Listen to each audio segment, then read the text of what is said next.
Ya, kita lanjut lagi ke langkah ketujuh ya, atau spiritualnya, teorianya dari pergumulan menuju inkarnasi. Oke. Nah, tadi secara historis ini adalah peristiwa tentang Yakub yang menyeberangkan keluarganya, dia tinggal seorang diri dalam ketakutannya ya menjelang pertemuannya dengan Esau. Oke. Karena sebelumnya dia sudah menipu Esau kan.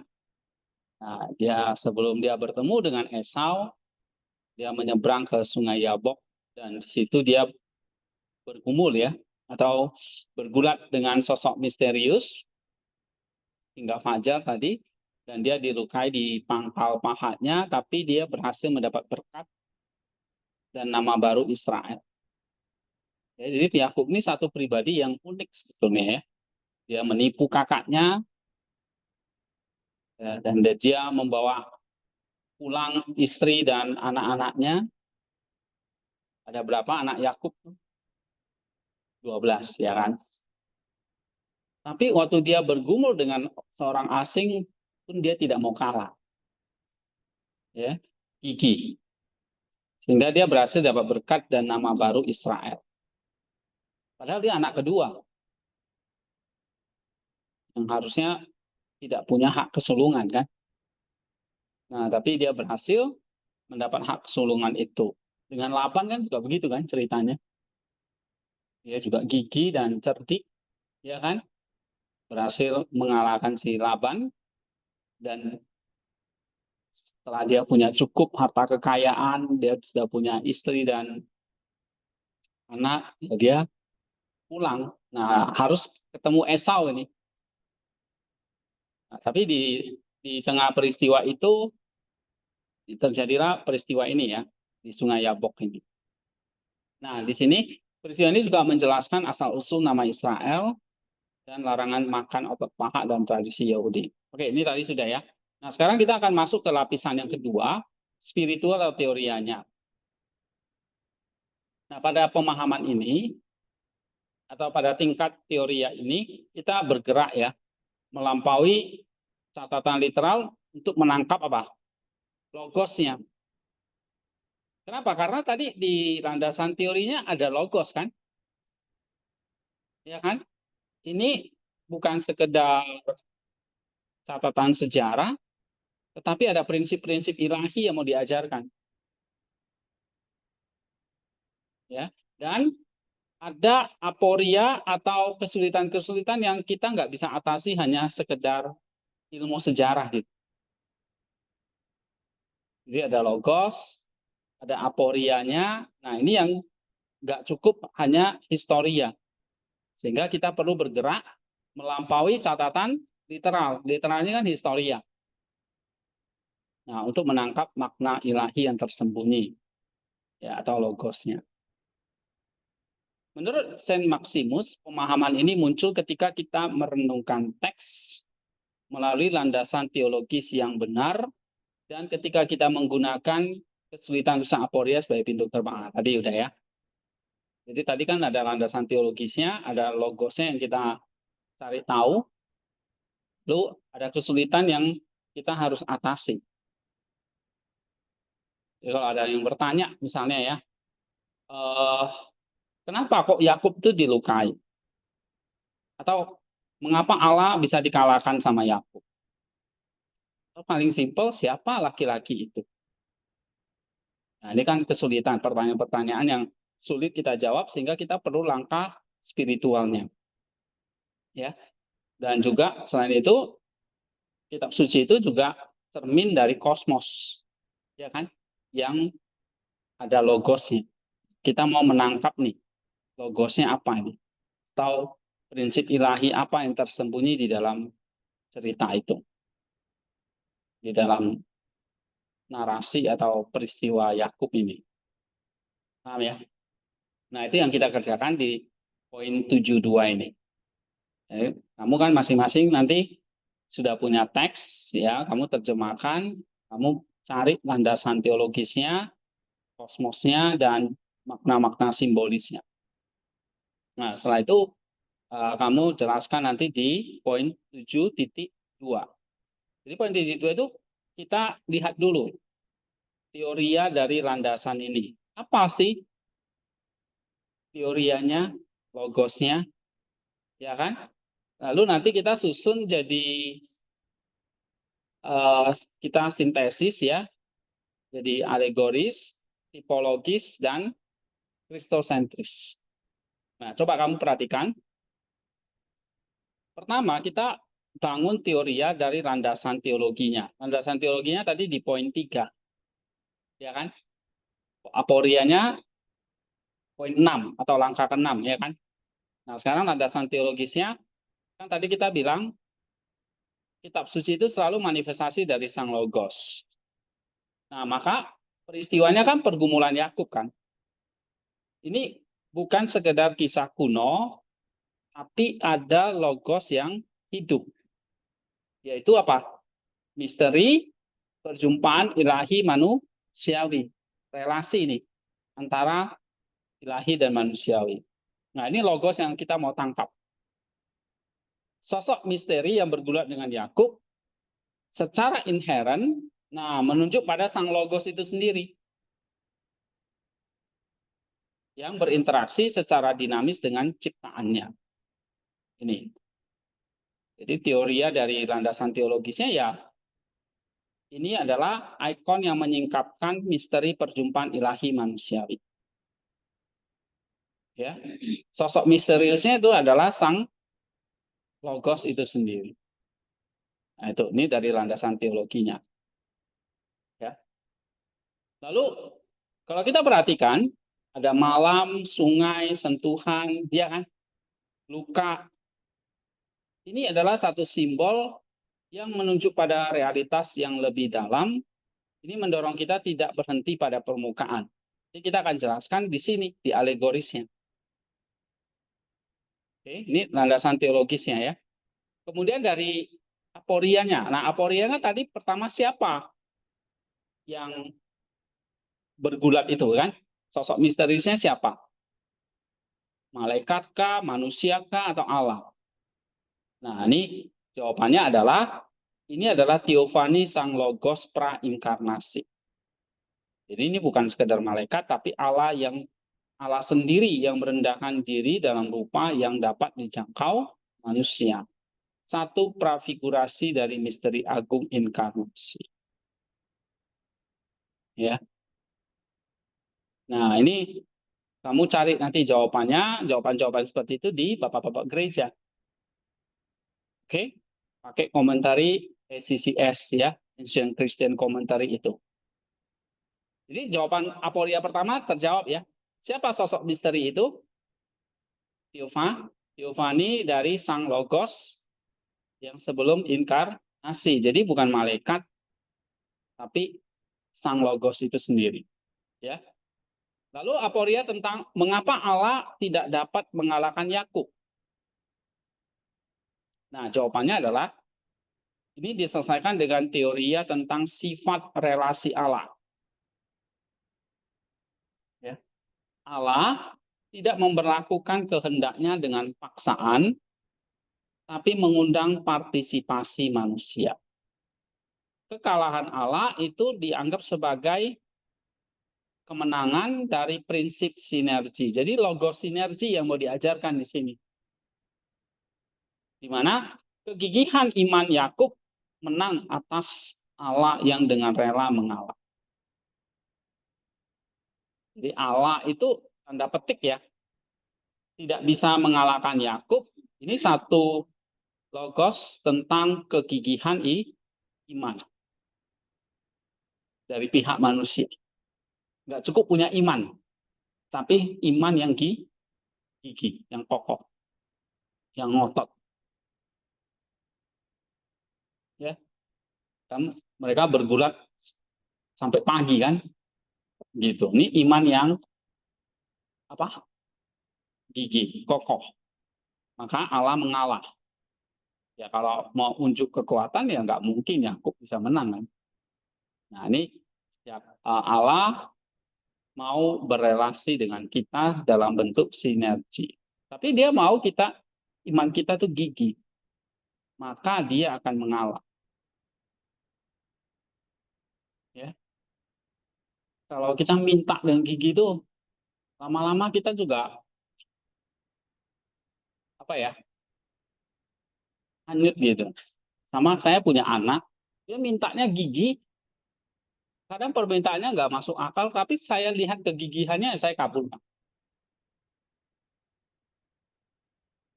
Ya, tentu hal yang positif pasti ya. Tetapi karena misalnya barang ini mahal, bagi saya ngapain? Ada yang murah kok beli yang mahal misalnya gitu. Tapi karena dia gigi, minta, saya menghargai kegigihan. Ya, jadi saya mengalah. Nah, kira-kira Yakub dengan Allah itu seperti itu ya. Oke, tapi kan ada aporia ketiga. Kenapa kok Yakub dilukai? Ya kan? Apa jawabannya? Apa jawabannya? Ini saya ambil dari komentar ya Bapak Gereja. Oke, nanti kamu cari di situ juga gitu.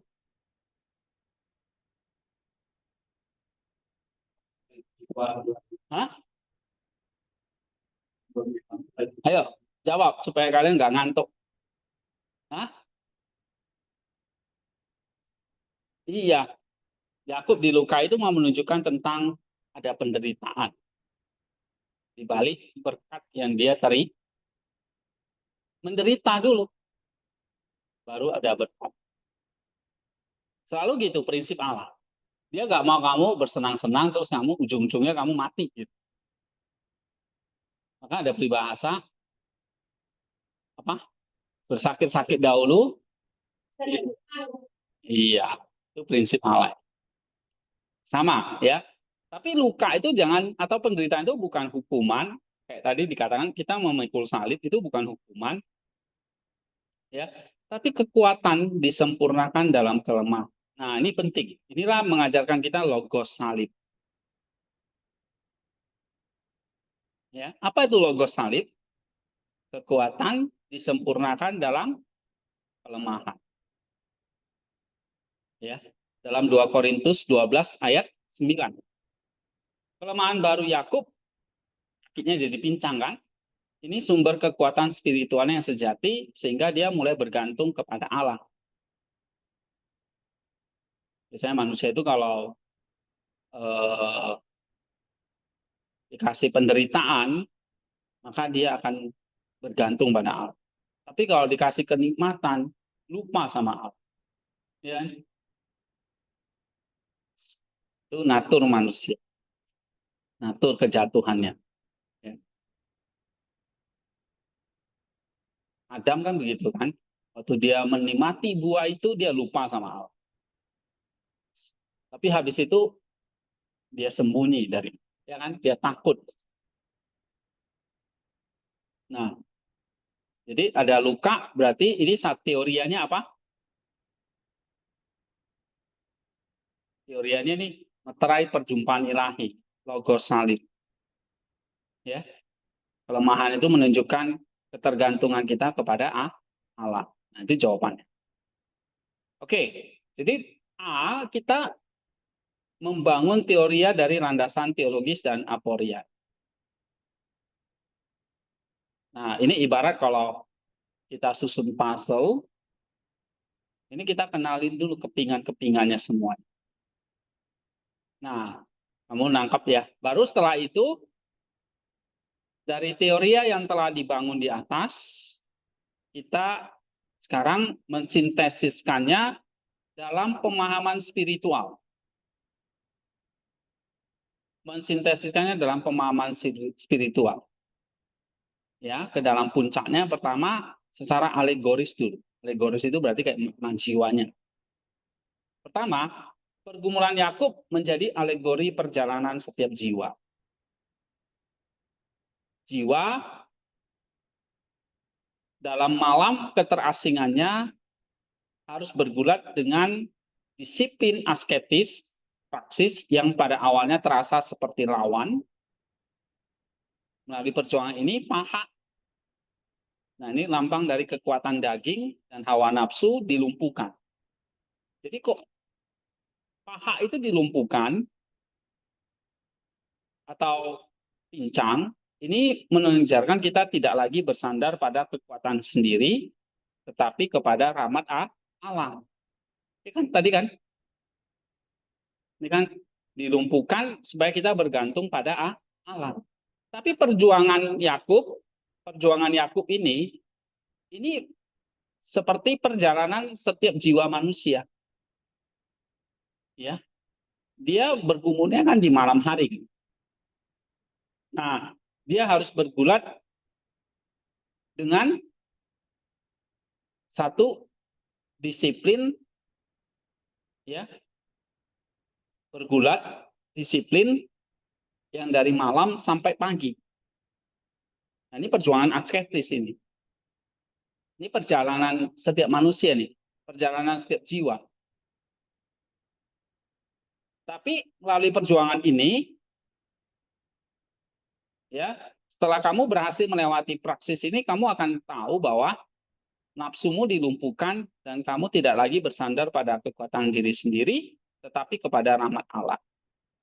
Sehingga kamu menerima berkat dan identitas baru sebagai Israel atau jiwa yang melihat Allah. Nah, ini puncak alegorisnya. Jadi alegoris ini mengajarkan apa? Peristiwa Yakub itu ada peristiwa apa?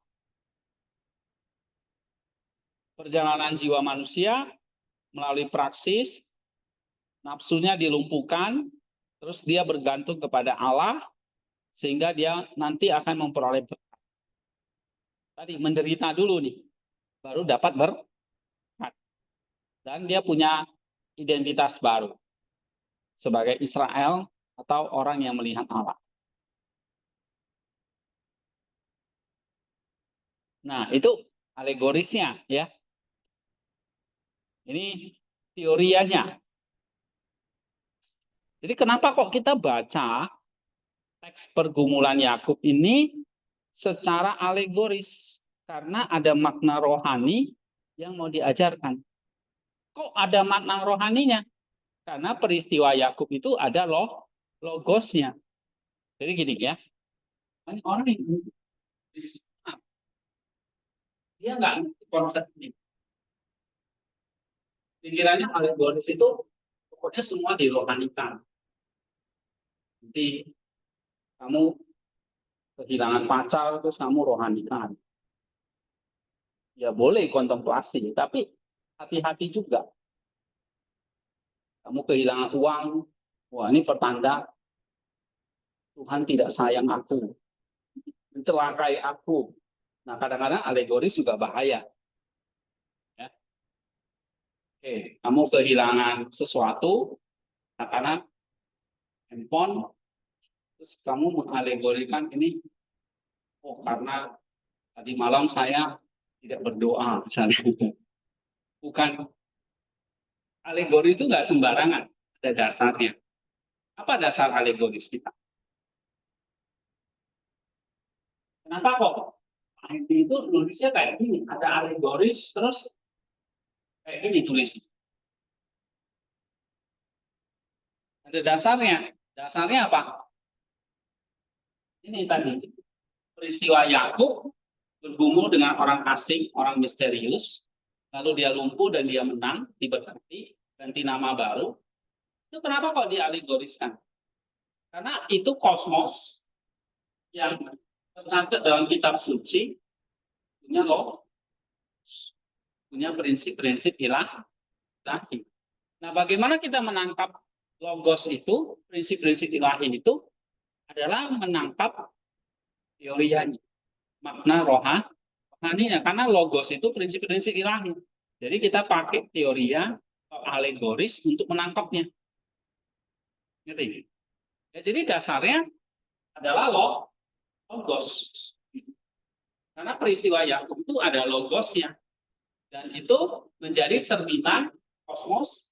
Kitab itu menjadi cerminan kosmos. Nah, logosnya itulah yang kita mau tangkap. Dengan cara apa? Alegor. Paham gitu ya? Nah, ini contohnya. Nah, waktu kita mengalegorikan, nggak boleh sembarangan. Misalnya, pergumulan Yakub menjadi alegori perjalanan setiap jiwa. Nih, logosnya itu ya. Ini perjalanan setiap jiwa. Dia masuk dalam malam. Malam itu berarti menunjukkan kegelapan, keterasingan. Nah, dia harus bergulat dengan orang yang nggak dikenal. Nah, itulah bergulat dengan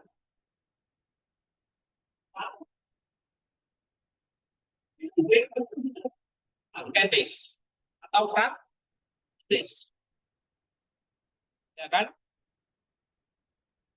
Nah, lewat perjuangan ini, lalu ada paha atau kekuatan kedagingannya itu dilumpuhkan. Pahanya dilumpuhkan. Itu artinya apa? Kekuatan kita, jadi kekuatan daging dan hawa nafsu dilumpuhkan.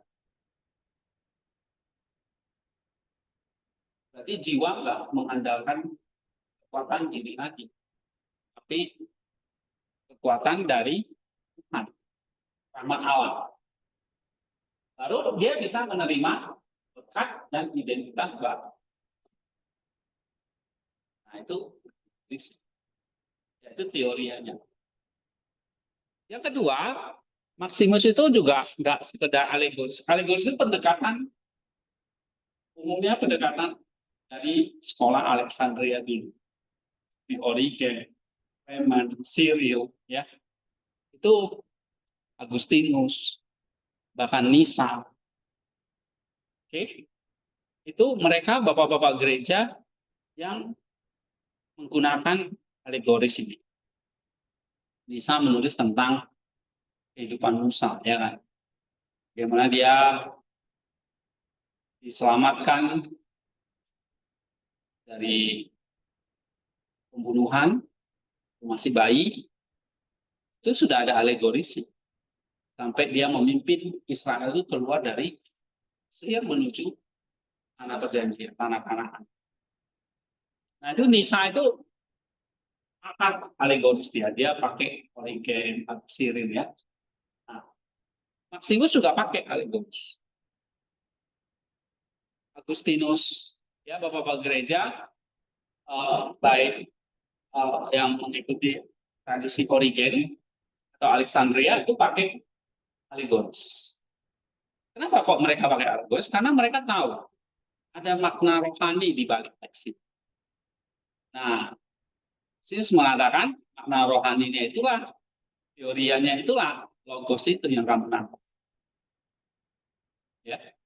Tapi Maximus itu nggak cuma mengandalkan alegoris, dia juga lihat makna yang kedua, namanya tipologis. Nah, ini tipologi. Tipologi itu satu gambaran besar. Tipe, gambaran. Misalnya, kan saya sering kasih contoh ya. Semak yang terbakar. Waktu Musa berbicara sama Allah di semak yang bakar. Semaknya terbakar. Tapi semaknya nggak hangus. Ya kan? Nah, itu gambaran. Itu satu tipologi apa? Maria yang akan mengandung Kristus, tapi dia tetap perang. Nah, itu tipologi. Nah, ini biasanya pendekatan-pendekatan dari sekolah Antioquia. Ya, seperti Theodoret, John Chrysostom, Theodoret Metso, Tiang, ya. Nah, itu orang-orang yang pakar tipologi. Ya, sering kita kutip John Chrysostom itu, si mulut emas itu. Ya. Nah, itu dia pakai tipologi. Maximus mensintesiskan yang dua-dua dia pakai. Dua-duanya bisa mengungkapkan makna logos. Bisa dipakai untuk mencari teori ini. Nah, apa Apa makna tipologis dari ini? Dari peristiwa Yakub ini?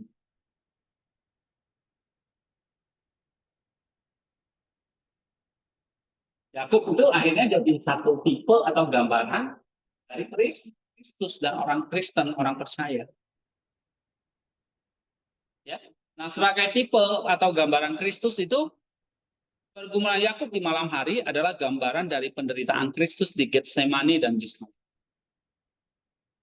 Sebagaimana Yakub bergulat sendirian untuk kaumnya, dia bawa 12 anak dan istrinya ya. Dia bergulat ini, jangan sampai kalau dia dibunuh Esau habis dia. Ya kan? Maka dia tinggalkan dulu keluarga, anak istrinya, dia sendirian di malam hari. Dia bergumul. Ini saya mau jumpai Esau. Jangan sampai Esau masih dendam sama saya, lalu saya dan keluarga saya semua habis saya. Ya kan? Nah, ini seperti pergumulan hidup dan mati. Nah, ini adalah gambaran dari pergumulan Kristus di Getsemani. Itu Alkitab itu kalau kamu baca tuh indah ya. Tipologinya itu seperti Kristus di Getsemani. Tapi kalau kamu nggak dapet ya nggak ngerti. Ya. Sebagaimana Yakub bergulat sendirian untuk kaumnya, Kristus bergulat sendirian untuk seluruh umat manusia. Paralelnya kan, Yakub harus berhasil nih membujuk Esau supaya dia nggak dihabisin. Karena kalau dia balik lagi, dia dibelenggu sama Laban, mau nggak mau dia harus balik lagi ke kampung halamannya. Nah, di situ masih ada Esau. Esau udah hentikan dia. Kamu nipu saya ya. Balik habis kamu. Gitu. Nah, dia terjepit nih di tengah-tengah.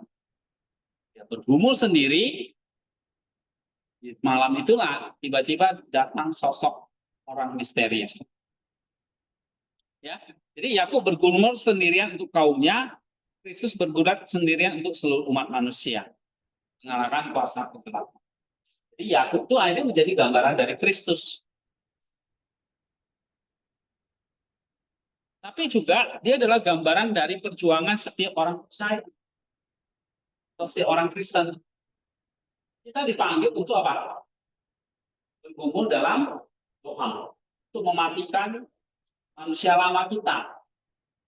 Yakub. Nama yang lama. Ya. Dilambangkan oleh muka paha dan untuk bangkit dengan identitas baru di dalam Kristus.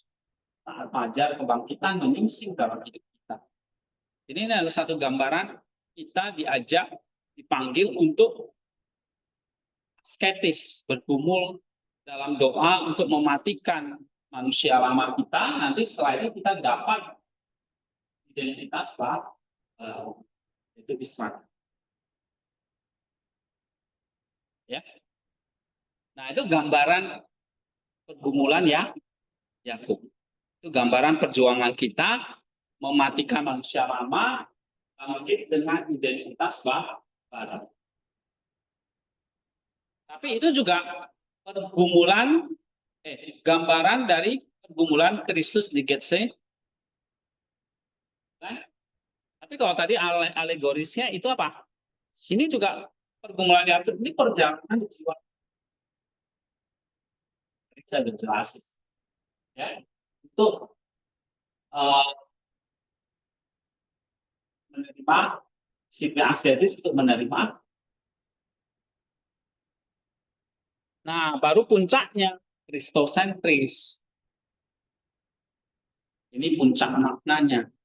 Puncak dari semua penafsiran ini adalah Maximus lihat nggak cuma alegoris, tipologis, tapi juga puncaknya adalah kristosentris. Jadi cerita Yakub nanti pusatnya adalah kepada Sang Kristus, Sang Logos. Tadi selalu ingat. Karena apa? Karena setiap kosmos ini ya, misalnya Yakub di sini, Yakub itu kan logo ya. Dia selalu apa? Dengan lingkaran kemarin kayak gini. Satu logo ini pasti bergantung kepada logos itu, ya kan? Nah, maka peristiwa Yakub ini adalah juga satu drama inkarnasi Sang Logos. Nah, inkarnasi. Oke, sosok yang bergulat dengan Yakub adalah Kristus sendiri. Ini kan kita udah temu ya. Teoria dari sosok misterius itu siapa? Hah? Siapa sosok yang misterius? Iya, Theophany, Sang Logos, prainkarnasi. Oke, jadi sosok yang bergulat dengan Yakub itu adalah Kristus sendiri, Sang Firman Allah, walaupun dia belum jadi manusia. Berarti waktu Yakub lihat orang itu Theophany Allah. Apakah Kristus sudah berinkarnasi waktu bergumul dengan Yakub? Belum, prainkarnasi. Jadi kayak satu gambaran inkarnasi. Oke. Firman Allah nanti dia jadi daging di dalam perut Maria. Sosok yang bergulat dengan Yakub sendiri adalah Kristus sendiri, firman Allah yang menjadi daging secara profetis. Dalam pergumulan ini, Kristus Sang Logos ya, turun atau kenosis yang merendahkan diri untuk bergulat dengan kemanusiaan dalam keraguannya. Jadi ini satu gambaran inkarnasi nanti. Ya, pasti akan turun jadi manusia dalam keraguan. Nah, ini gambaran inkarnasi dia. Ya. Jadi waktu inkarnasi dia harus turun atau kenosis, merendahkan diri untuk bergulat dengan kemanusiaan dalam kerapuhannya. Sama kan, Yesus harus bergulat kan dalam kemanusiaan dan kerapuhannya kan. Dia harus bergulat dengan kemanusiaannya. Dia bisa dicobain iblis, dia bisa dibunuh, ya kan? Dia bisa difitnah, dia disiksa.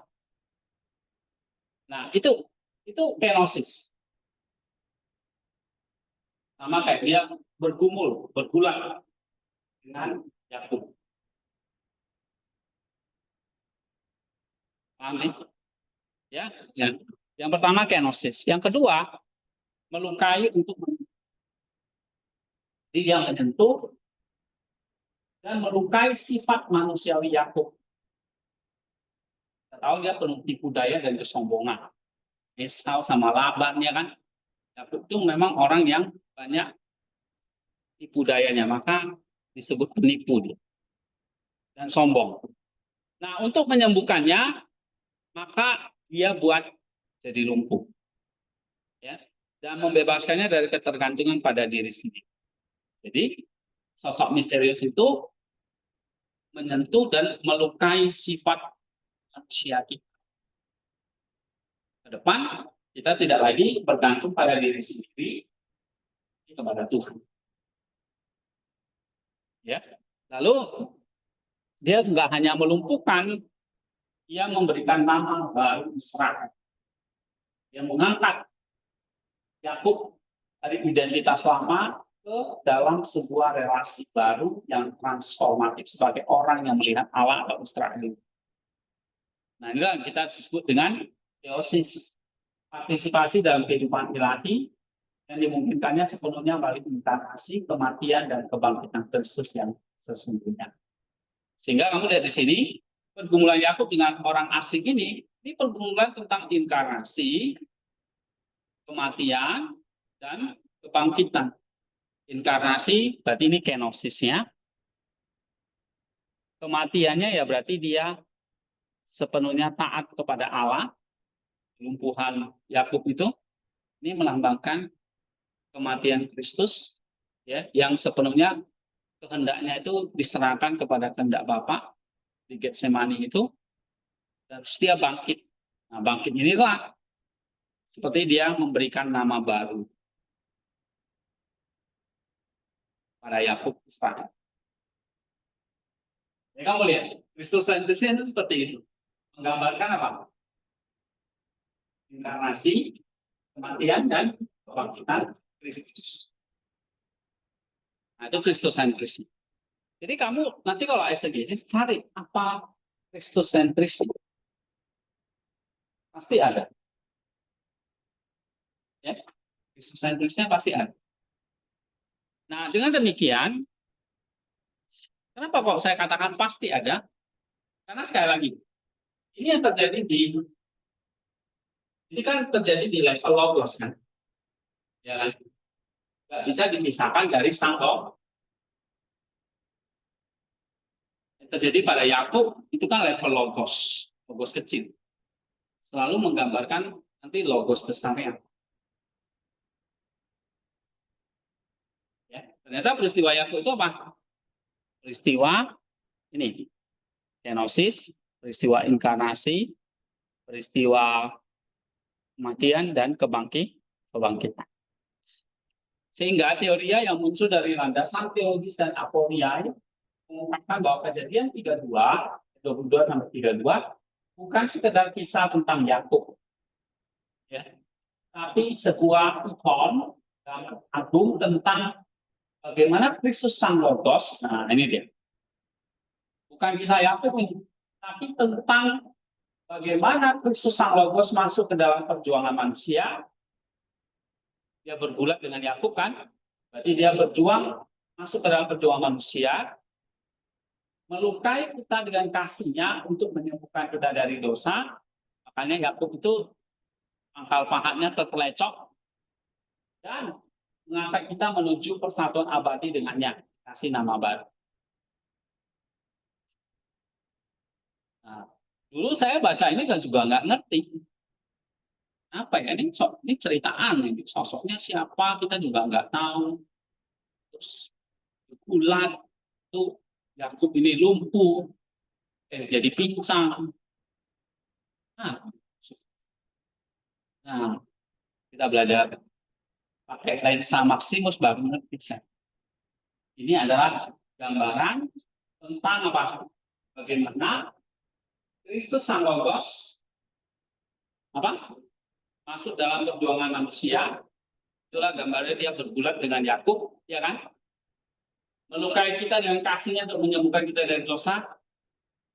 Itulah kenapa pangkal pahatnya atau Yakub, kaki Yakub jadi pincang dan mengangkat kita menuju satuan abadi dengannya, apoteosis.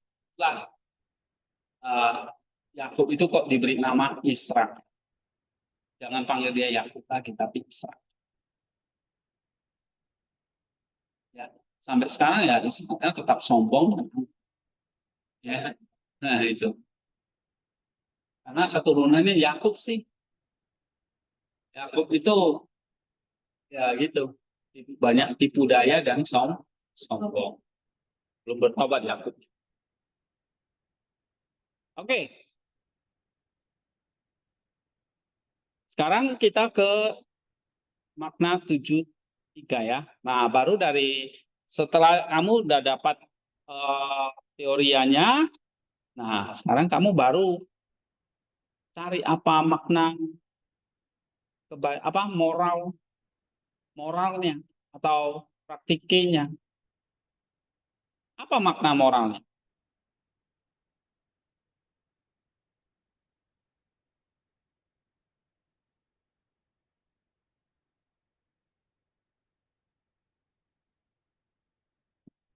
Ya tadi yang kayak kamu bilang itu semua moral, ya kan? Ketekunan, perjuangan spiritual, ketekunan dalam doa ya, perjuangan spiritual. Nah itulah yang kita harus ajarkan kepada umat. Terus kita tidak boleh menyerah dalam menghadapi kesulitan gigi seperti Yakub. Tapi bergulat dengan Allah dalam doa sampai kita menerima berkat. Jadi siapa yang ngomong di awal ini? Nah ini kalau kamu ngomong seperti itu, tanpa kamu menjelaskan teorianya ya, nanti yang kamu ajarkan ini cuma moral. Nggak utuh. Ya. Moralnya nggak salah, benar. Inilah yang praktis penerapannya, aplikasi yang kita kerjakan. Tapi kita kerjakan ini bukan dalam konteks, oh kalau kamu minta sesuatu, kamu harus bergulat dengan Allah sampai kamu terima berkatnya. Tapi ini di dalam konteks apa? Untuk menjadi serupa dengan Kristus, ya kan? Teosis itu. Lalu Luka Yakub mengajarkan apa? Kerendahan hati, tuh ya. Kita harus rela dilukai ego kita dan melepaskan kekuatan diri sendiri untuk dapat bergantung sepenuhnya pada kekuatan. Nah ini dia. Tapi makna praktis atau moral praktik ini nggak cukup. Nah naik lagi level yang keempat atau lapisan keempat. Apa itu? Anagogis. Apa makna anagogisnya?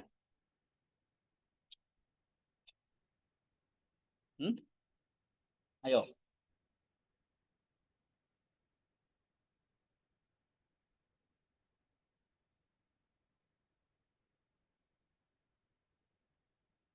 Ada yang tahu?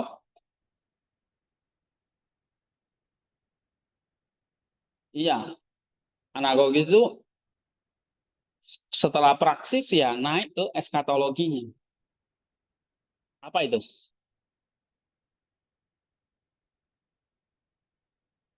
Hmm.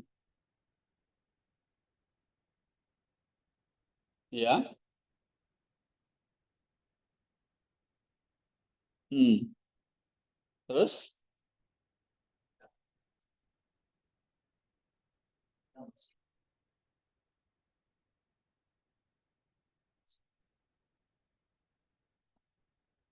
Hmm.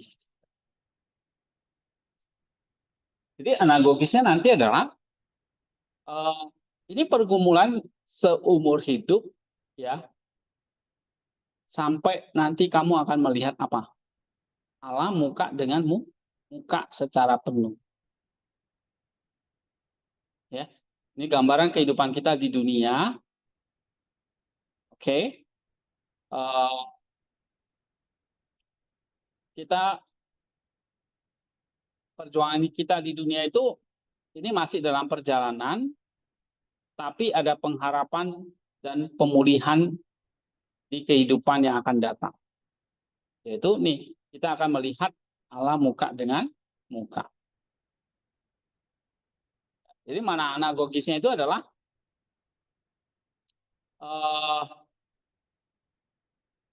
ini gambaran kehidupan di dunia, tetapi jangan khawatir, sudah ada kebangkitan dan kedatangan Kristus yang akan terjadi. Ya, kita diharapkan terus punya pengharapan sampai nanti kita melihat Allah muka dengan muka. Ya, itu anagogisnya ya. Nah, jadi lapisan 7 itu ada 4 ya, sampai anagogis, historia sampai anagogis.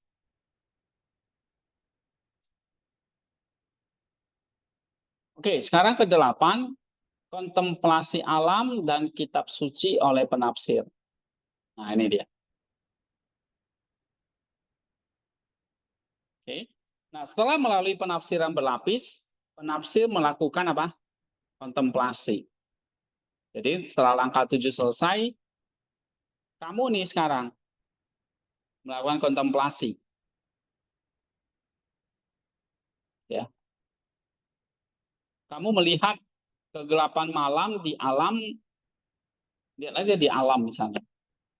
Jadi, kita disuruh lihat kembali cerita Yakub ini, tapi kaitkan dengan alam dan kitab suci.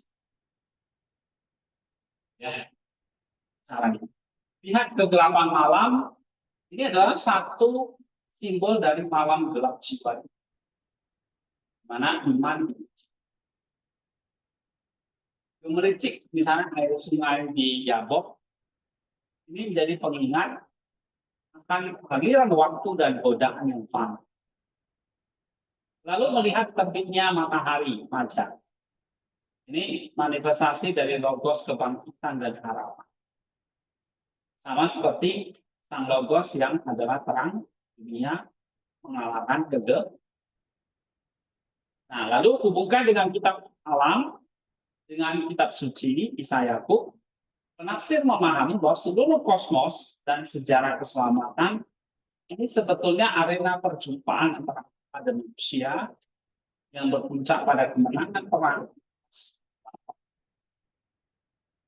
Nah, jadi kamu sebagai penafsir, coba renungkan kembali tentang ada malam, ada sungai gemericik, situ ada fajar yang menyiksi. Itu adalah gambaran-gambaran kosmos, ya, gambaran-gambaran perjumpaan kita dengan Allah nanti yang berpuncak pada kemenangan perang atas kegelapan. Nah, itu kontemplasi kita terhadap alam dan kitab suci. Ya. Dari situ baru kamu askesis, baru dan teori yang. Ini kayak nomor 8 itu, ini tentang diri kamu nih. Kamu sudah tahu apa makna rohaninya, sampai anagogisnya. Nah, sekarang ibaratnya kayak exegesisnya ini, kamu sudah nangkap nih. Intinya udah selesai. Nah, sekarang kamu nih sebagai penafsir, kamu duduk diam. Ya, penafsir melakukan kontemplasi.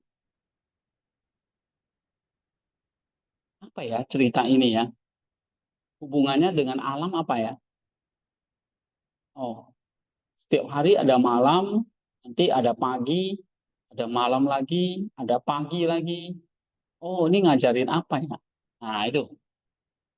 Kamu melihat kegelapan malam di alam, ini menjadi simbol dari malam gelap jiwa. Iman kita masuk diuji. Lalu ada aliran air sungai Yabok. Ini mengingatkan kita waktu akan berlalu, godaan akan selalu datang. Tapi ada terbitnya matahari aja. Nah, oh ada kebangkitan dan harapan. Karena Kristus sang terang dunia yang sudah mengalahkan kegelapan. Nah, itu kamu kayak refleksi. Kamu kontemplasi terhadap alam dan kitab suci. Ya.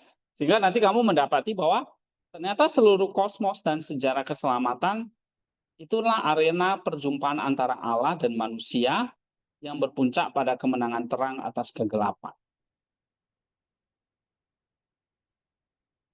Nah, baru setelah itu kamu sebagai penafsir, apa nih praksis dan teoria yang kamu kerjakan?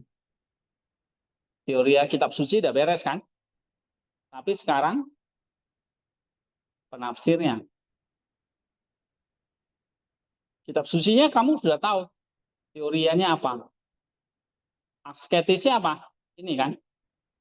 Ya kan? Teorianya mana? Ini. Ya kan? Nah, jadi kalau di kitab suci itu terbalik ya. Dia historia, baru dia teoria, baru dia praksis kan, baru analogis. Kalau di penafsir itu lain, praksis dulu, baru teori, baru analogis atau teosis. Ya, dia praksis dulu baru teori. Tapi sebelum praksis ini ya udah, kamu di sini kontemplasi dulu, kontemplasi dulu. Kontemplasi ini ya teori apa ya? Jadi teori ini dua kali gitu. Teorianya terhadap alam, dan kitab suci. Baru praksis, baru teoria, baru teosis. Teosis di 10, apa 10. Nah, ini 9 praktik asketis dan kontemplasi teori. Tapi oleh penafsir. Penafsir mengintegrasikan pemahaman ini ke dalam hidupnya, ia mengungkapkan praksis asketis dengan bergulat melawan hawa nafsu, yaitu tadi kesombongan, ketakutan, tipu daya seperti Yakub di masa lalunya. Tadi kan praksisnya apa di sini? Ketekunan dalam doa, perjuangan spiritual, kerendahan hati, ya kan? Nah, berarti sebagai penafsir juga sama. Kamu memperhatikan apa? Sombongan atau kerendahan hati, ya kan? Terus perjuangan spiritual yang melalui doa malam, meniru kesendirian dan kegigihan Yakub. Ya, luka Yakub menginspirasinya untuk menerima kelemahan dan penderitaan sebagai sarana permunian.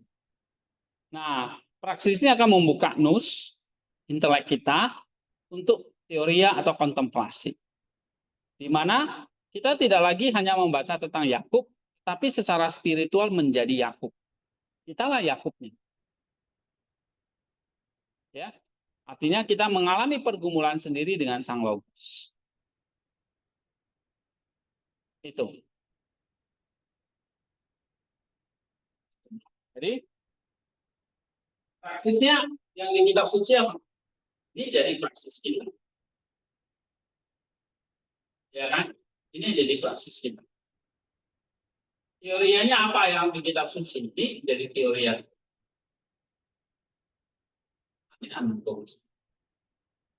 itu. Oke. Jadi praktik ini membuka nus kita ya untuk teoria, mana kita tidak lagi hanya membaca tentang Yakub, tapi secara spiritual menjadi Yakub. Mengalami pergumulan sendiri dengan Sang Logos. Nah, itu teorianya. Jadi kita menjadi Yakub, tapi menjadi Yakub itu seperti apa? Kamu lihat lagi teorinya tadi. Oke, nah baru penafsir menuju teosis atau pengilah. Ya, coba baca list. Tujuan akhir dari proses ini adalah teosis atau penilaian. Dengan bergumul bersama Sang Logos, penafsir juga menjadi serupa dengannya. Yang mati bagi manusia lama atau Yakub si penipu dan dibangkitkan menjadi manusia baru atau Israel perjuangan Allah. Dia berpartisipasi dalam kehidupan ilahi bukan berdasarkan kodratnya, tapi melalui rahmat atau karis. Kelemahan fisiknya berbincang menjadi tanda partisipasinya dalam salib Kristus dan kekuatan spiritualnya dalam partisipasi dalam kebangkitannya. Penafsiran dan suci dengan demikian jadi sarana esensial bagi penafsir untuk mengambil bagian dalam studi kematian dan kebangkitan Kristus. Sebab perjalanan menuju persatuan transformatif dengan Allah. Iya, nanti pada akhirnya adalah setelah praksis, setelah teoria, kontemplasi, ya udah, kamu menjadi seperti Yakub, ya, kamu diubah menjadi serupa dengannya. Kamu bukan lagi Yakub lama, tapi Yakub baru, Israel baru. Oke. Nah, berpartisipasi dalam kehidupan ilahi melalui rahmat, pincang kita itu adalah tanda kita partisipasi dalam salib Kristus. Kekuatan kegigihan iman Yakub inilah partisipasi dalam kebangkitannya. Ya. Jadi ini satu perjalanan menuju satu persatuan transformatif dengan Allah. Oke. Jadi gigi sampai kamu diubah menjadi serupa dengannya. Nah, dengan bergumul bersama Sang Logos, penafsir diubah menjadi serupa dengannya. Atau berpartisipasi dalam kehidupan ilahi. Nah, sehingga nanti di akhir homili kalian atau eksegesis kalian itu ya, jangan lupa kita melakukan kerendahan hati, gigi berdoa. Ya kan? Tadi apalagi praksisnya? Melawan hawa nafsu sombong, ya kan? Terus praktiknya apa lagi tadi? Ijil, doa malam. Oke? Melatih kerendahan hati. Tekun dalam doa, misalnya gitu kan? Persisnya. Tapi untuk apa? Bukan untuk dapat berkat materi saja. Seringkali orang doa, tekun doa karena mau dapat berkat materi. Ya kan? Setelah berkat itu didapat, ya dia foya-foya lagi gitu. Nah, bukan itu yang kita mau.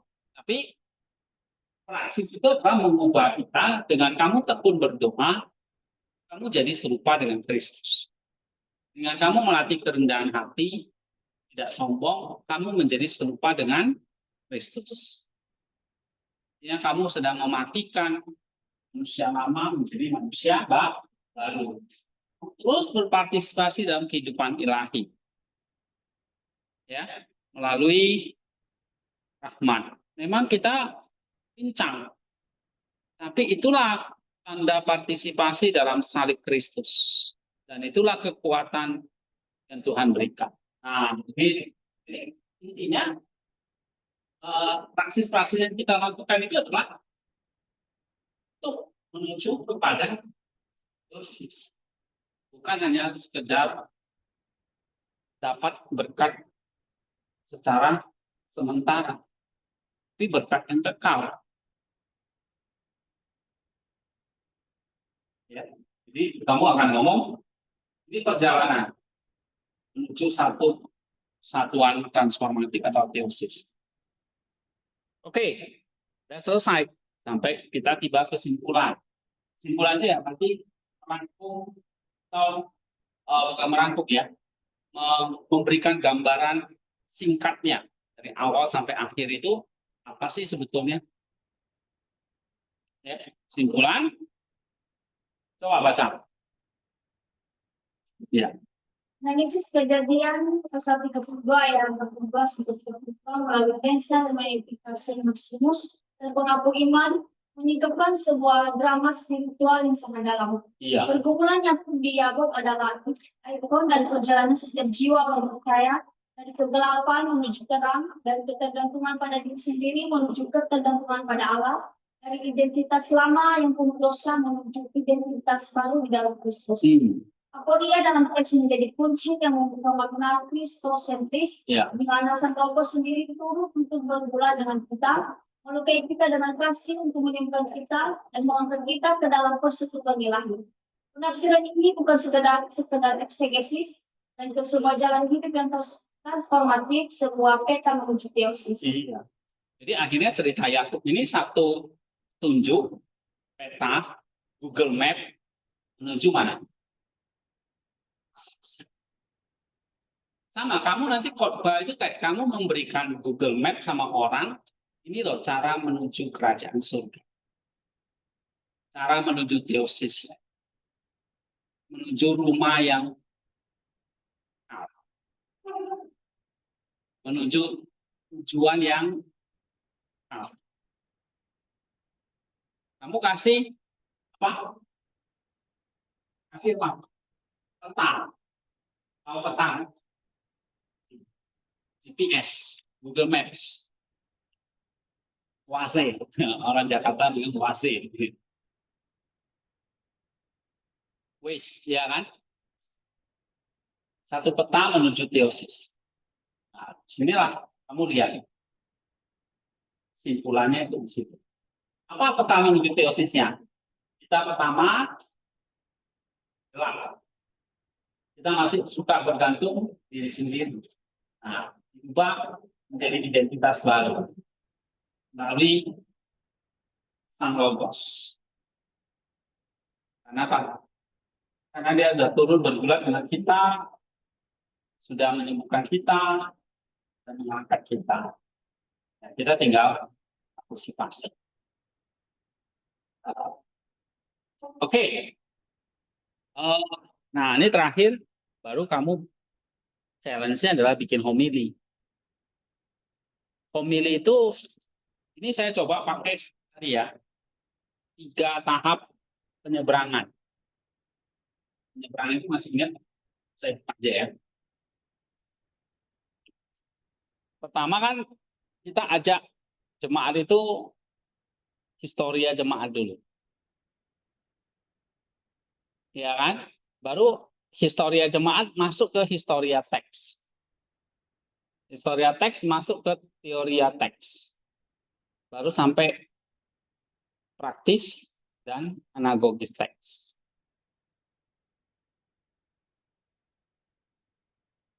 Coba lihat contohnya ya. Teorinya dulu.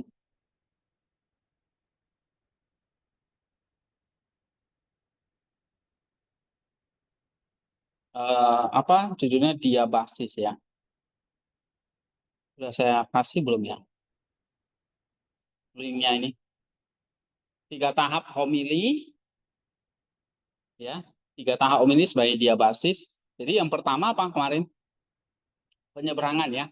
Dari dunia jemaat, historis jemaat, ke dunia teks.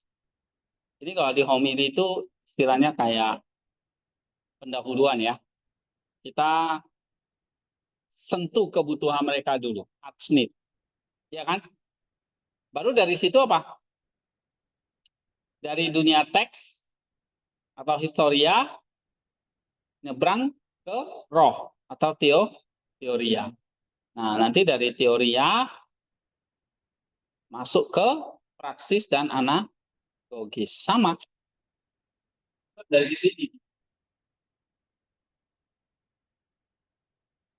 Kan kamu sudah nih, sudah tahu jalannya kan? Sudah ngerti cerita Yakub kan? Ya kan? Nah, baru bisa bikin homili. Jadi jangan sambil bikin homili sambil eksegesis, nggak bisa. Kamu mesti eksegesis dulu. Baru kamu mikirin homilinya. Ya. Kamu eksegesis dulu, selesai dulu. Baru nanti kamu ngerti. Ibaratnya ini, kamu nyampe tujuan dulu. Udah tahu nih, tujuan ke Pancuran 7 itu kamu sudah tahu jalannya. Bukan cuma tahu, kamu sudah lewati. Kamu sudah pernah nyampe sana. Gitu.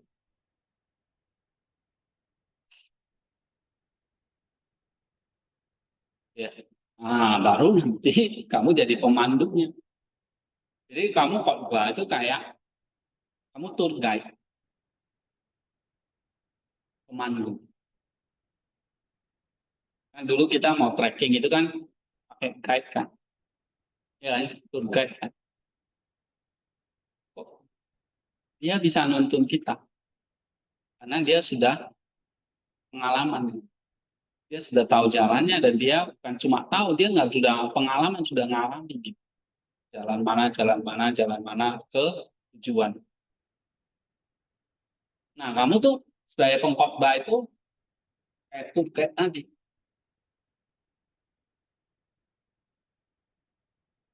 Ya. Kamu sudah nyebrang berarti. Sudah sampai anagogis. Nah, baru kamu balik lagi, sekarang kamu ngajak orang. Kalau namanya ngajak, yang mau aja, yang enggak ya ditinggal. Kan gitu. Nggak bisa dipaksa. Gregorius ngomong, dari pemimpin itu memang nggak bisa paksa. Ya, kalau di jemaat kan dia nggak datang, memang kamu hukum dia. Nggak bisa kan, kamu suruh polisi nangkap nih. Enom, kamu udah 1 bulan nggak ke gereja ya. Polisi datang ke rumahmu, penjarain kamu. Bisa? Bisa. Kita nggak bisa paksa orang untuk ikut. Tapi kita hanya bisa mengajak.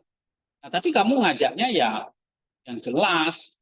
Sendiri aja belum tahu jalannya, ngajak-ngajak orang. Malah sama-sama tersesat. Ya kan? Aman. Kamu jadi tour guide misalnya. Mau ke Pancuran 7. Kamu jalannya ke sono. Ya mampus. Kan gitu. Nah, kamu ngajaknya yang benar. Dan orang itu tertarik ikut. Ya tetap dia nggak mau ikut, ya udah, itu urusan dia. Jadi pastoral itu ya gampang-gampang susah. Kamu kalau belajar pastoral yang manusia, itu ya orasi dua dari Gregorius Nazianzus, itu bagus sekali. Ya, tapi ya kita hanya berusaha maksimal. Ya, saya sama dengan kalian ya saya berusaha maksimal. Apa yang ada semua sama saya udah saya keluarin. Tapi kalau kalian tetap nggak mau ikut, nggak mau belajar, atau eh, nggak bisa terima, ya saya nggak bisa paksa apa-apa. Ya, paling nilaimu jelek. Ya. Atau kamu dapat nilai bagus pun habis itu kamu nggak mau pakai. Ya, nanti kamu udah lulus, kamu nggak mau pakai, ya saya juga nggak bisa maksa. Makanya saya ngajak kalian. Ya, oke. Nah itu kalau kita ngajak orang ya kita, kita ngajaknya jelas. Ya. Tapi keputusan akhirnya kembali ke orang itu masing-masing. Nah, tanggung jawab kita adalah kita nyampaikan kebenaran itu kan.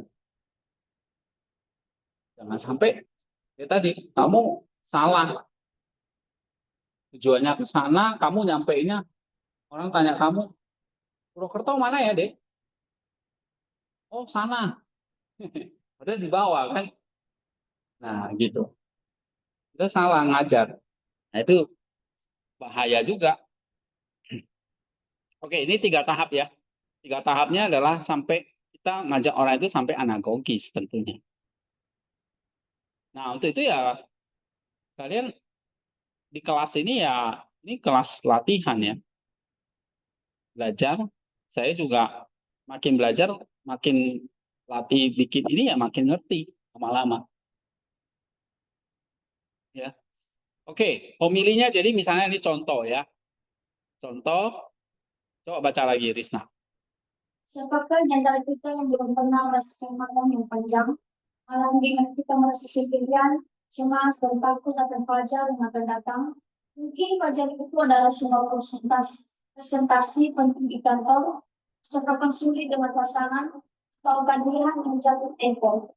Mungkin itu adalah ketakutan menanti hasil pemeriksaan medis atau kecemasan menghadapi seseorang yang pernah kita sakiti di masa lalu. Iya. Nah ini paragraf ini jembatan apa? Ini historia atau masih dunia jemaat? Jemaat. Kita pertama menyentuh realitas hidup. Jadi memang khotbah pertama ya kalau homili ini kita baca ayat dulu ya. Saya biasakan kalian itu sebelum mulai selalu baca ayat dulu. Fondasinya letakkan dulu. Jangan kamu cerita ngawur ngidul dulu. Oke? Baca ayatnya dulu. Karena biar jemaah itu paham apa yang nanti kamu mau bawa. Saya tuh paling nggak suka orang homili mau khotbah nih, tapi baca ayatnya itu cuma nanti baca di rumah ya. Makanya tahu sendiri jarang baca Alkitab. Kayak kalian ini ya kan.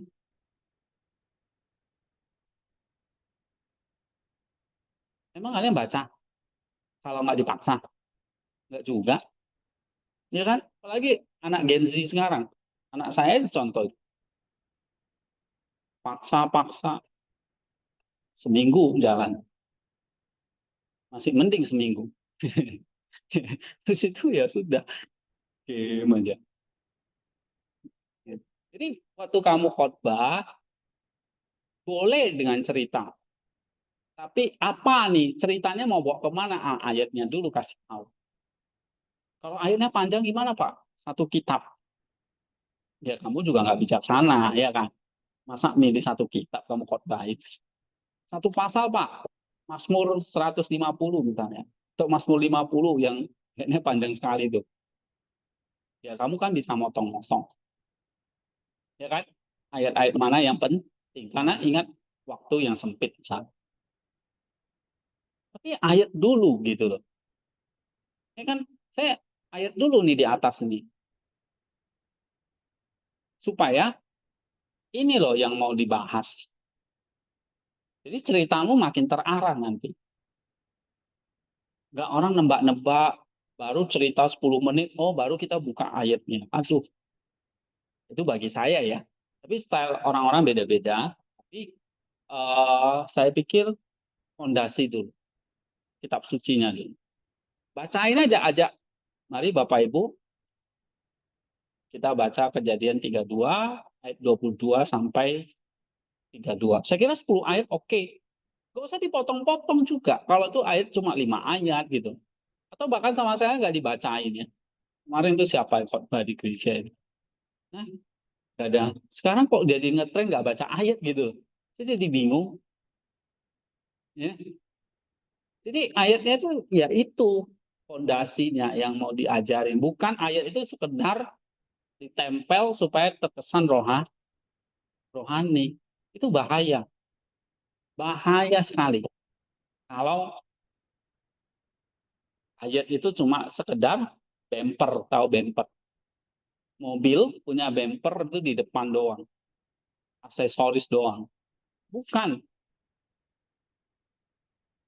Ya, cuma pelengkap, bukan. Ceritamu yang pelengkap. Tapi intinya apa? Kitab sucinya. Jadi nggak usah malu. Ya, orang kritik eh, misalnya kayak saya. Kenapa? Mungkin kalian bertanya, kenapa saya nggak pernah khotbah di gereja lagi? Ya saya juga nggak tahu sih, nggak pernah dikasih tahu gitu. Ya, tapi dugaan saya banyak jemaat yang menilai khotbah saya terlalu berat. Ya, belum apa-apa udah baca ayat dulu. Ini masukan dari orang itu langsung ke saya dan orang berpengaruh nih di gereja. Biarin aja, ya kan? Tapi ya saya menghormati dia, kita juga boleh ya dikritik ya, karena eh, ya namanya kita juga nggak sempurna ya kan. Dia bilang misalnya eh, kalau dengar Pak Hendy khotbah kita kayak jadi mahasiswa, tidak SKS, ya kan? Padahal jemaat udah capek, ingin dihibur, kasih susu maksudnya. Saya kasihnya, ah, iya nasi yang udah basi katanya, udah keras katanya. Oke, dan dia mintanya keju, susu ya. Saya cuma punyanya, iya nasi goreng gimana, gitu. Oke, jadi belum apa-apa udah baca ayat. Jadi kayak kita dididik kayak jadi mau jadi pendeta, gitu, ya. Ya oke. Ini bagi saya baca ayat itu wajib harus. Tapi kalau dia kritik saya, oh terlalu berat, iyalah. Oh berarti saya harus turunin, ya kan? Bahasanya lebih simpel. Nah, kita harus belajar memang dari masukan atau kritikan orang, ya. Tapi kalau ayat itu jangan kompromi. You mesti baca dulu di awal. Ya, setiap kali siapapun khotbah, baca dulu ayatnya. Ini yang mau kita bahas. Jelas gitu loh. Bahkan kamu bisa kasih intro. Jadi ayat yang kita mau baca ini, saudara-saudara, eh, saya akan memberikan beberapa poin. Tujuannya adalah nanti saudara mengerti, semakin semakin ngerti apa artinya menjadi pengikut Kristus, jadi serupa dengan gambarnya. It's okay, itu di awal. Oke. Nah, habis itu kamu masuklah cerita, ya. Ayat dulu, gitu. Oke. Nah, baru kamu masuk cerita. Jadi nggak usah takut. Oh, kalau udah ayat dulu udah akan membuat jemaat itu apa ya? Nah, ini loh, ini lucunya gitu. Kenapa kok alergi dengan ayat? Katanya ayat itu supaya nggak sok rohani. Ini lucunya gereja itu. Lucu sekali. Padahal itu yang harus dipelajari justru. Ya. Kayak sekarang kalau orang berdoa, kayak kesannya takut gitu. Aneh sekali, ya. It's reality gitu ya kan. Tapi kalau kamu baca ayat dulu, mungkin kamu nggak pede nanti. Dibilang sok rohani dan sebagainya. Nah itu salah sekali. Ya. Jadi terbalik dunia ini. Jadi, tadi seperti Pak Paul itu bagus ya dia bilang. Orang dunia itu akan selalu menganggap semua baik-baik aja. Ya. Padahal tidak. Oke. Nah kalau paragraf ini artinya apa? Ini kita menyentuh realitas hidup mereka ya kan. Khotbah dimulai dengan menyentuh pengalaman konkret jemaat. Nah, apa pengalaman konkretnya? Misalnya ya kita kasih ya. Siapa di antara kita yang pernah merasakan malam yang panjang? Yang belum pernah merasakan satu malam yang panjang gitu, atau hari yang sangat panjang melelahkan, cemas, takut, ya. Kita mungkin takut akan presence penting di kantor, percakapan yang sulit dengan pasangan, tagihan yang jatuh tempo. Nah, ini realitas. Nah, kita cerita realitasnya ya. Oke, terus Kita semua mengenal malam-malam malam dengan kita merasa telah melakukan segalanya, mengarahkan semua sumber daya, mengatur semua strategi, namun pada akhirnya kita tetap sendirian, gemetar, dan tidak berdaya. Ini adalah istilah kita, realitas hidup kita. iya, kita sudah mengenal malam-malam itu, ya kan? Kita sudah melakukan segala sumber daya, mengatur semua strategi, tapi kayak Yakub juga kan, sendirian, gemetar, tidak berdaya. Ini realitas hidup kita. Nah, jadi langkah pertama memang kamu boleh cerita tentang realitas hidup. Sehingga khotbah kita nggak di awan-awan gitu, tapi nyentuh tanah, ya, nyentuh bumi, realitas hidup. Kan tergantung topiknya apa kan. Kamu bisa cari, kasih contoh dan sebagainya. Tapi ini ya masih awal ya, jangan menghabiskan waktu. Saya pernah perhatikan tuh kalian khotbah tuh 10 menit cuma cerita ini, ayatnya mana nggak muncul-muncul. Ya, ayat dulu. Nah, baru setelah itu kamu bawa historia apa di sini? Realitas hidup atau historia jemaat dulu, dunia jemaat dulu. Nah, baru berikutnya nih. Dan disinilah Dan disinilah di tepi sungai kehidupan kita yang bergejolak, kita bertemu dengan Yakub. Lihatlah dia baru saja menyeberangkan semua yang dia anggapkan, keluarganya, hartanya, segala sesuatu yang menjadi jaminan keamanannya. Tapi kini di tepi sungai Yabok, dia sendirian. Dia takut Esau, saudara yang pernah ia tipu dengan licik, sedang dalam perjalanan menemuinya dengan 400 orang, akal-akalannya telah habis. Dia sampai pada batas kemampuan. nah, di sini historianya kan. Ini historia dari apa? Teks. Jadi dari menyentuh realitas hidup, sekarang kamu berangkat ke historia teks. Historia teksnya ini. Oke? Yakub takut ketemu Esau. Tapi sebelum ketemu, nah dia meninggalkan keluarganya, hartanya, dia bergumul sendiri di malam yang panjang itu. Akal-akalan Yakub sudah habis. Dia sudah sampai pada batas kemampuannya. Sama kayak kita mungkin sudah mengerahkan semua sumber daya, mengatur semua strategi. Tapi akhirnya kita juga nggak berdaya seperti Yakub. Ya. Nah ini awalnya dulu. Baru setelah itu apa? Kamu bangun jembatan awal. Ya, pengkhotbah secara eksplisit menghubungkan keduanya, antara realitas hidup dengan historia teks. Coba baca. Saya begini bukan terasa familiar. Nah itu bangun jembatannya. Terus? Cemasannya, sendiriannya, ketakutannya, aku masa lalu yang datang menemuinya. Bukankah itu juga cerminan dari malam-malam kedua kita? Teks kuno ini bukanlah cerita asing. Ini adalah cerminan dari hati kita. Kita semua pada satu titik adalah Yakub di tepi sungai Yabok. Nah, itu dia. Ini jembatannya.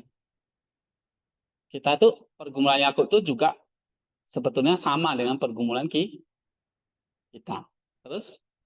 Kita kini berdiri di tepi jembatan, siap untuk melangkah lebih jauh ke dalam kisahnya. Dan ternyata dalam kisah kita juga. Iya. Nah, ini namanya apa? Kamu membangun jembatan awal. Oke, 3 ini harus ada. Terus? Di tengah malam tergelap Yakub, muncullah sosok misterius dan mereka pun bergulat. Mereka bergumul sepanjang malam dan di sini kita berhenti sejenak karena ada sesuatu yang janggal. Teks ini berkata bahwa sosok itu tidak dapat mengalahkannya. Tunggu dulu, bagaimana mungkin jika ini adalah utusan Allah atau bahkan Allah sendiri, bagaimana mungkin ia tidak bisa menang?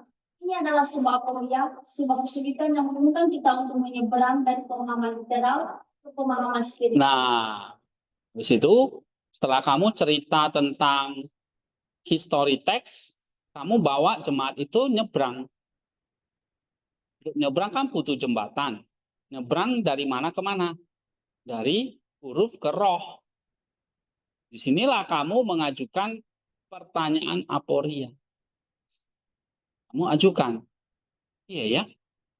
Bagaimana mungkin kok ada sosok yang tidak bisa mengalahkan Yakub? Bagaimana mungkin ia tidak bisa menang? Nah, ini kan kamu udah cerita tentang teks itu, terus kamu kasih pertanyaan supaya jemaat itu mikir gitu. Nah, inilah yang dimaksud dengan mengajukan pertanyaan aporia. Dari situ baru nanti kamu bisa masuk ke logosnya, makna teorianya. Disinilah daging teologis disajikan.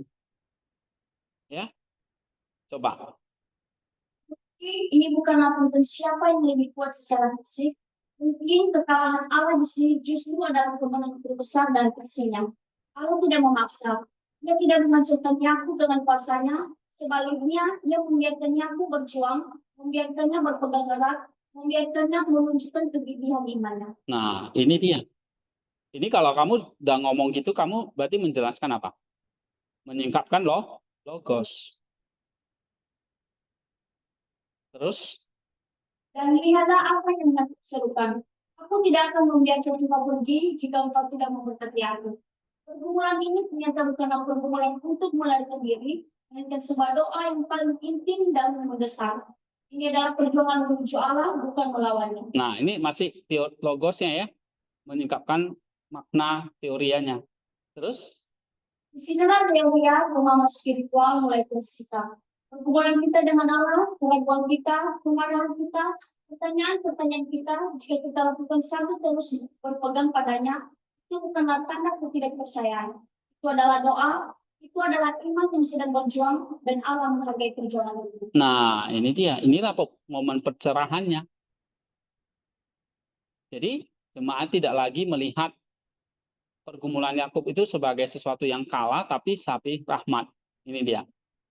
Disinilah kita, pergumulan kita dengan Allah. Nah, disinilah pemahaman spiritual mulai terungkap. Pergumulan kita dengan Allah, keraguan, kemarahan kita, pertanyaan kita. Jika kita lakukan sampai terus berpegang padanya, ini bukan tanda kita tidak percaya, tapi inilah doa. Inilah iman yang sedang berjuang. Dan Allah menghargai perjuangan. Nah, ini adalah momen pencerahannya. Ya. Terus aporia lain lagi. Ya, kalau aporianya banyak, ya berarti poin kedua. Terus? Namun ada aporia lain.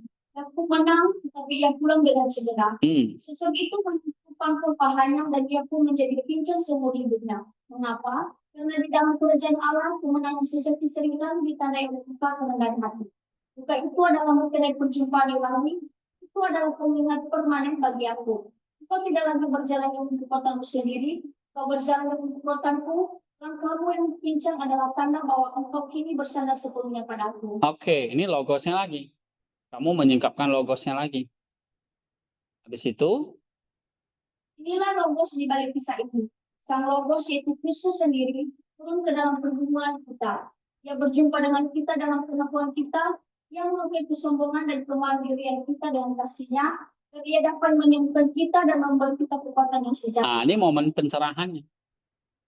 Jadi logosnya itu di dalam Alkitab, momen pencerahannya untuk jemaatnya.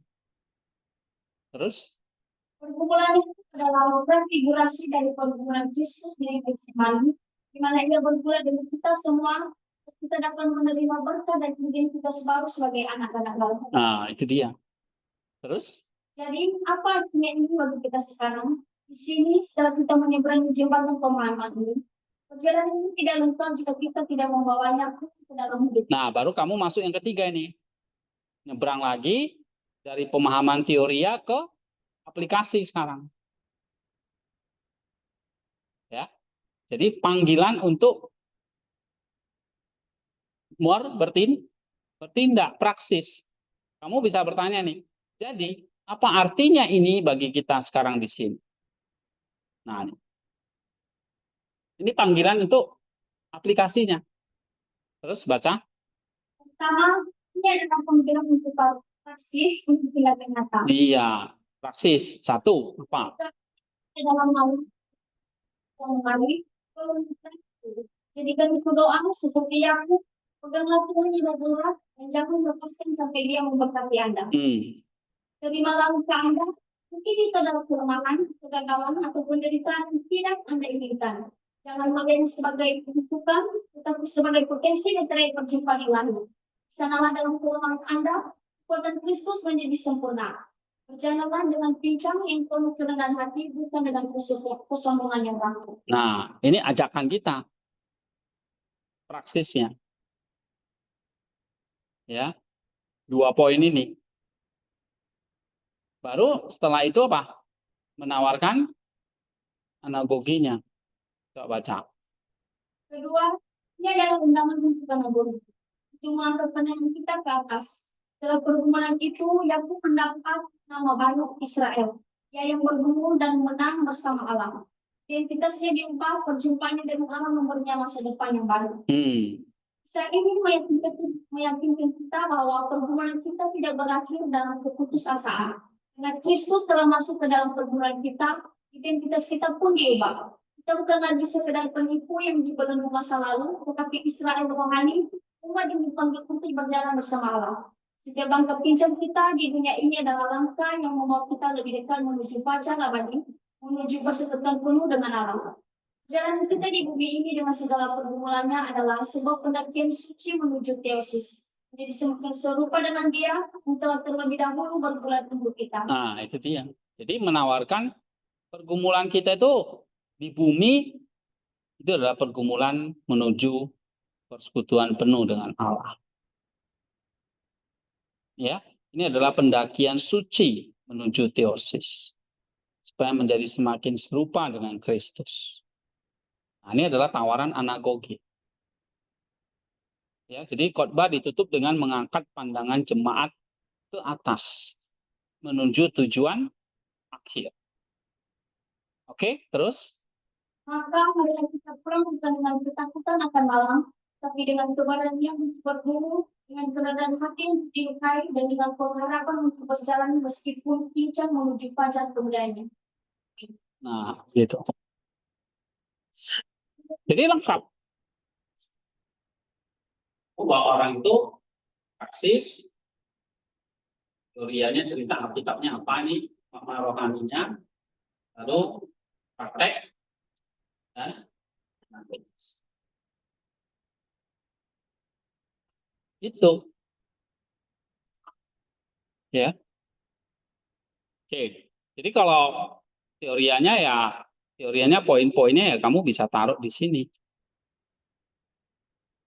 Ini mengajukan aporia atau logosnya ya. Nah, menyingkapkan logosnya ini kan nanti bisa berapa logos nih? 3 ya 3 poin. Tapi waktu kamu sudah menjelaskan logosnya ini, ada momen pencerahannya. Ya, momen pencerahannya itu kayak tadi nih. Misalnya tadi Nih, Yakub mengalahkan sosok misterius itu kan. Nah, momen aha-nya apa?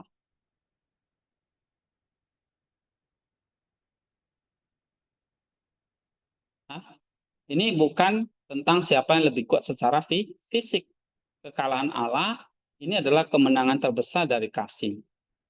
Allah tidak maksa, dia tidak menghancurkan Yakub dengan kuasanya, tapi ia membiarkan Yakub berjuang, membiarkannya berpegang erat, dan membiarkannya menunjukkan kegigihan imannya. Nah, ini momen pencerahannya. Atau mungkin istilahnya yang sering kalian pakai itu surprising truth-nya. Ya. Oke. Nah, kira-kira gitu contoh homilinya. Kalian kalau mau boleh pakai ya. Nanti mau bikin homili bingungnya gimana? Eh, tapi di sini saya nggak kasih poin 1, 2, 3 ya. Ini sekedar buat eksegesis kalian latihan. Tentu ini bisa dikembangkan ya, nggak sempurna. Setiap orang bisa punya ide mungkin yang lebih kreatif. Apa? Ngomongin keras aja. Oh ya ya, ntar udah mau selesai. Ya. Nih, homili itu perlu kreativitas kita juga. Ya, ya tentu jam terbang dan sebagainya. Tapi untuk nanti eksegesis kalian ya coba bikin homilinya ya seperti ini gitu loh. Tahap-tahapnya ya, 3 tahap itu.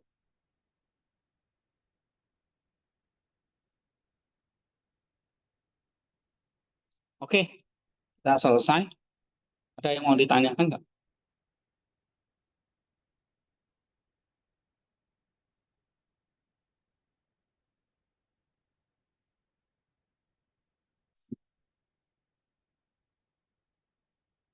Hmm? Kalau nggak ada, selesai.